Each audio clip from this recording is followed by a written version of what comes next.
chers collègues, vice-présidents, députés qui sont présents, mesdames, messieurs, les mots que je vais prononcer, qui viennent du cœur, je ne les adresse pas à vous. Je les adresse à tous ceux qui, en Iran aujourd'hui, mènent le combat de la résistance. Ceux qui sont dans des foyers, dans leur maison, qui se cachent, mais qui écoutent, et qui auront peut-être les messages que nous transmettons aujourd'hui. Les étudiants qui peuvent se réunir dans leur université, les ouvriers dans les usines, les paysans dans les villages. Et c'est à eux que je pense aujourd'hui.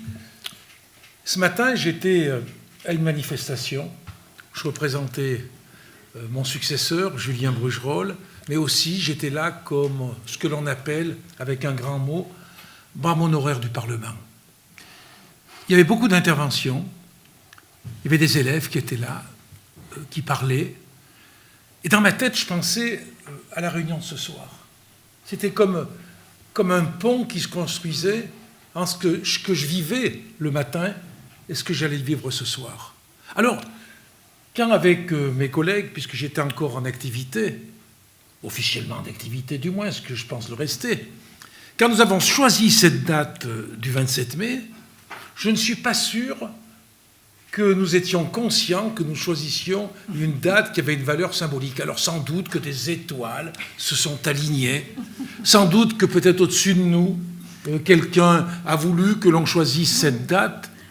Mais vous l'avez dit, Madame la Présidente, ce pont que moi j'établissais dans ma tête ce matin, entre ma manifestation de ce matin et cette réunion de ce soir, ben le pont, c'est aussi celui que l'on doit construire, ou du moins avoir conscience, entre la résistance française et la résistance que vous conduisez contre les mollahs en Iran.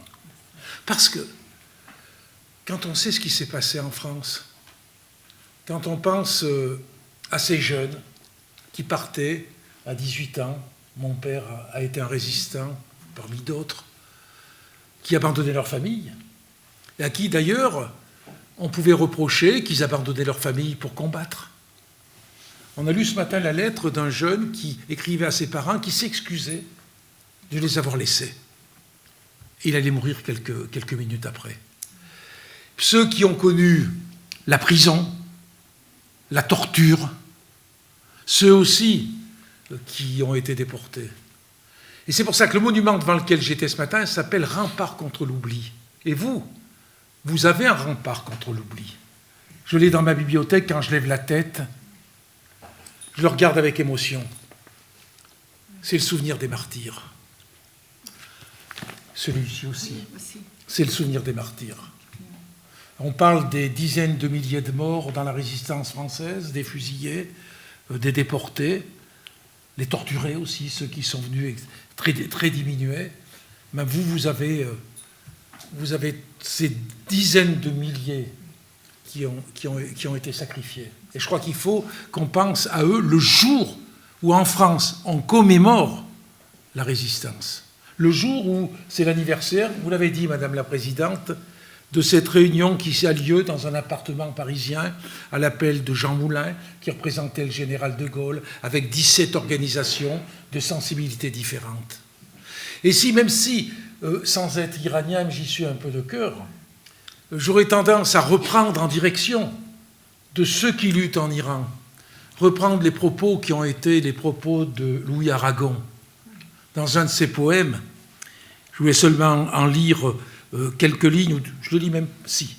« Quand les blés sont sous la grêle, fou qui fait le délicat, fou qui songe à ses querelles au cœur du commun combat. » Et on sait que on va vous reprocher du terrorisme, on va vous reprocher d'avoir brisé des familles peut-être, on va vous reprocher je ne sais quoi encore, comme les résistants français, on leur reprochait d'être des terroristes, on leur reprochait de casser la République.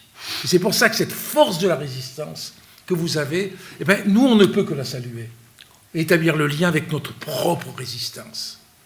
Et ce matin, ça s'est terminé par un chant. Les élèves d'une école collège d'Oliergue, Julien, étaient là avec leur professeur, habillés avec une chemise blanche, et ils ont interprété une chanson qui est une chanson que connaissent les Français. C'est « Fleurs de Paris », qui est une chanson de la Résistance. Et je me suis dit, peut-être qu'en changeant quelques mots, je pourrais vous la dédier, cette chanson.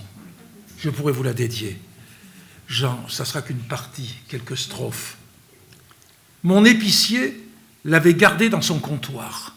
Alors là, c'est pas Fleur de Paris, c'est Fleur de Téhéran. Mon épicier l'avait gardée dans son comptoir. Le percepteur l'a conservée dans son tiroir. La fleur si belle de notre espoir.